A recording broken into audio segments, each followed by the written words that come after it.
Welcome to Kern 9000's Horror House. Now, I've probably said before that Child's Play was one of the horror films that I grabbed from my video rental store for 50 pence one night, back in the middle of my teens, and I thought it was an awesome film. It was just such a neat idea, and Chucky was so well done, the way he moved, the voice they'd given him. Back then, the second I'd finished watching the film, I wanted more. Little did I know that years later I'd be watching the 7th film.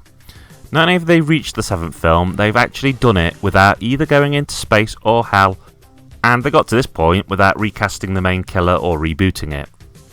Although after this there was a reboot with Mark Hamill, which you'll find a review of on my channel.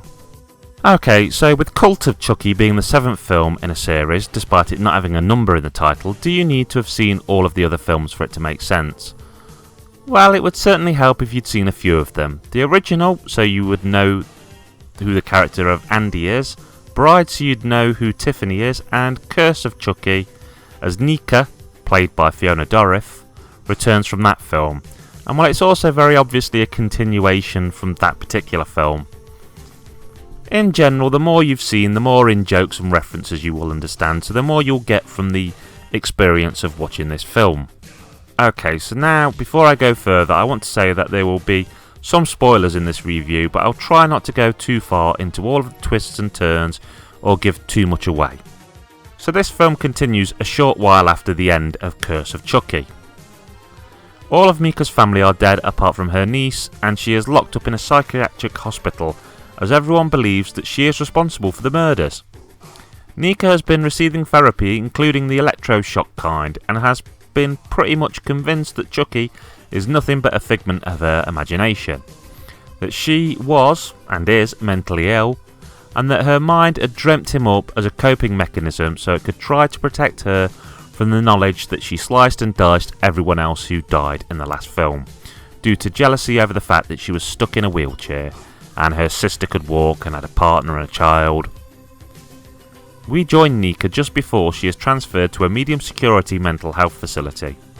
Well, if you watched Curse, you'll know that right at the end of it, an adult Andy Barclay, the child from the original Child's Play, and Chucky's oldest nemesis, showed up and blew Chucky to pieces.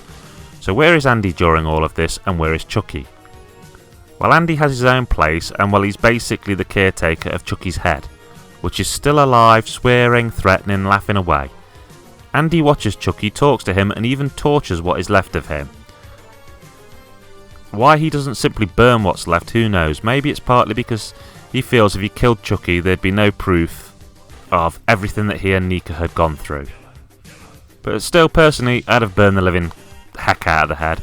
Still, I need to say I love the stuff between Chucky and Andy. I think they have this fascinating relationship. There's some degree of respect as well as hate there. They both push each other's buttons, and they both know that the other has fucked up their life's plans.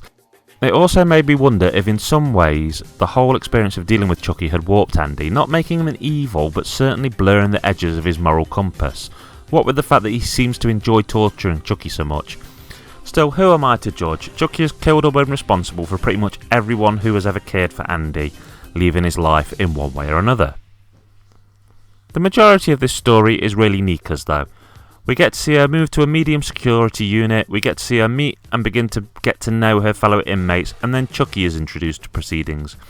At first the doctor brings in a good guy doll, which happens to be a Chucky. He informs everyone that there were around 50 different good guy dolls, and that a certain percentage of the dolls were Chucky's, and that he purchased this one for therapy reasons. We then get to see how various people react to both Chucky and Nika. Once again, Chucky is a master of knowing who to use, how to use them, and how to make the audience laugh. Okay, so that's as much of the story as I'm going to give away.